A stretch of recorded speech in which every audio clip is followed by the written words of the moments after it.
Hi friends, welcome to my Gynac. Today we are going to talk about uterine cancer. तो क्या है ये uterine cancer? Uterine cancer जैसे इसका नाम सजेस्ट करता है ये है गर्भाशय का कैंसर।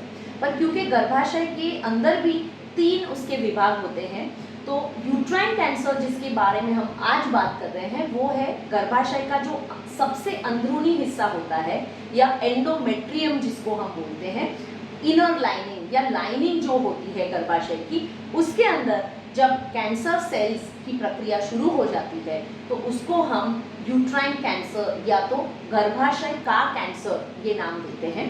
ये सर्वाइकल कैंसर से अलग है, बहुत अलग है।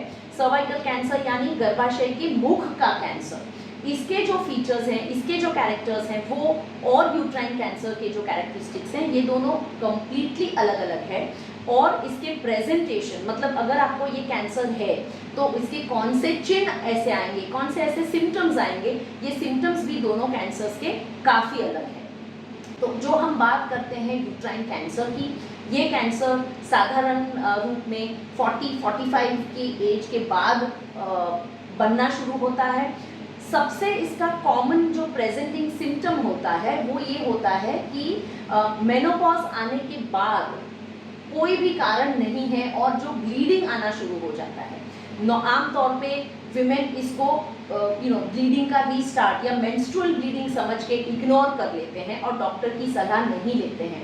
पर जो आपको मेनोपॉज आ चुका है और दोबारा जो ब्लीडिंग शुरू होती है तो बिल्कुल ही ये पैथोलॉजिकल ब्लीडिंग है और इसके लिए डॉक्टर को दिखाना अनिवार्य है। डॉक्टर्स नॉर्मली आपको सोनोग्राफी या एमआरआई की सलाह दे सकते हैं। आपकी कोई दवाइयाँ अगर चल रही है तो इसके बारे में आपसे पूछ सकते हैं। और इसका जो फाइनल डायग्नोसिस है ये बायोप्सी के द्वारा किया जाना चाहिए और नॉर्मली डॉक्टर्स आपको वही सलाह देंगे। बायोप्सी जो है वो क्लिनिक में हो सकती है जिसको हम एंडोमेट्रियल पिपेल बायोप्सी कहते हैं। ये एक छोटी बायोप्सी होती है, पर जो कैंसर सस्पेक्टेड है तो छोटी बायोप्सी नहीं बल्कि जो बड़ी बायोप्सी आती है वो ही बायोप्सी करना इसके लिए बहुत ही ज़्यादा ज़रूरी बन जाता है। अगर इसमें कैंसर के सेल्स आते हैं हिस्टोपैथोलॉजी के रिपोर्ट में तब फिर कैंसर की जो पूरी ट्रीटमेंट है वो की जानी चाहिए।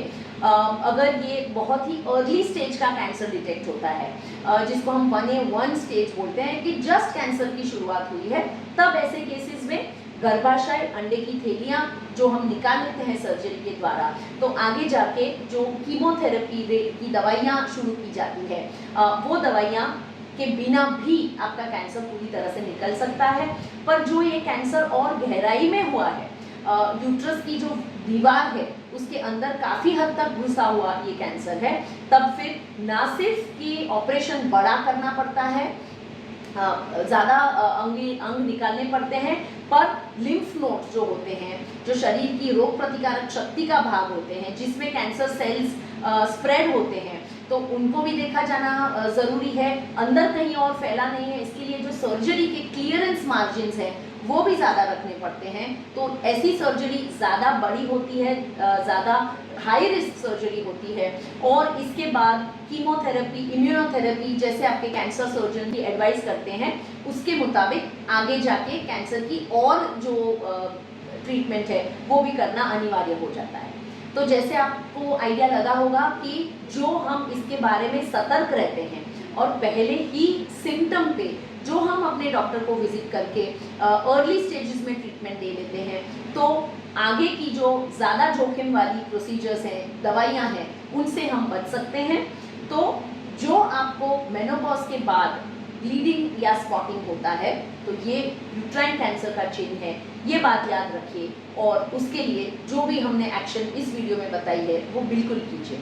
जो आपको वीडियो पसंद आया है तो लाइक करें, सब्सक्राइब करें और बिल्कुल शेयर कीजिए। Thank you.